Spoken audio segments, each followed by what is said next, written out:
নমস্কার বন্ধুরা, বাঙালি রান্নাঘরে আপনাদের স্বাগত। বন্ধুরা দেখুন, আমি আজকে ইলিশ মাছের মাথা নিয়ে আর পুঁই শাক আর আলু কেটে নিয়েছি। ইলিশ মাছের মাথা দিয়ে পুঁই শাক দিয়ে রান্না। আপনারা পুরো ভিডিওটা দেখতে থাকুন। মাছের মাথায় লবণ হলুদ আমি মাখিয়ে নিয়েছি। কড়াইতে তেল দিয়ে দেবো।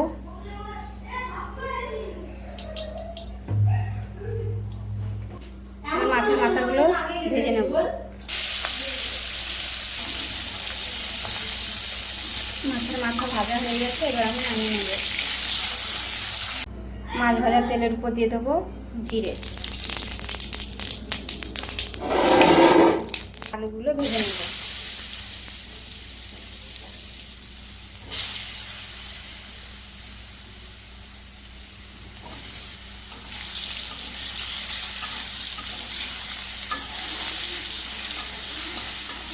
আলুগুলো একটু ভেজে নিয়েছি, এবার পুঁই শাকটা দিয়ে দেবো। লঙ্কা দিয়ে দেবো, লবণ, হলুদ।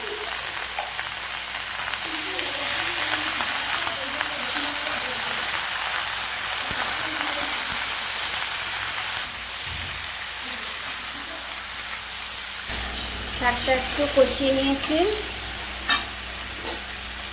এবার মাছের মাথাগুলো দিয়ে দেবো। মাছের মাথাগুলো একটু ভেঙে দেবো।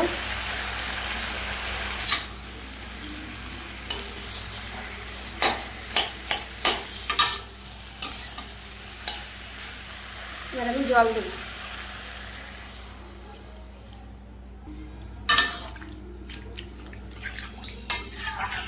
হলুদ,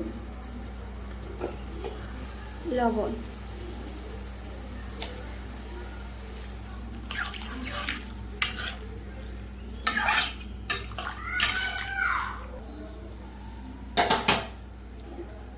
ঢাকা দিয়ে দেবো। সর্ষে আর দুটো কাঁচা লঙ্কা আমি বেটে নেব। শাকের ভিতরে দিয়ে দেবো একটু চিনি।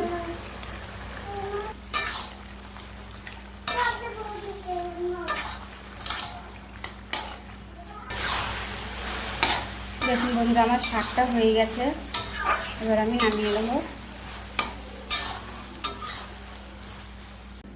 দেখুন বন্ধুরা, আমি পুঁই শাকটা নামিয়ে নিয়ে এসেছি। আপনাদের যদি এই রেসিপিটা ভালো লেগে থাকে তাহলে লাইক, কমেন্ট, শেয়ার এবং সাবস্ক্রাইব করে দেবেন।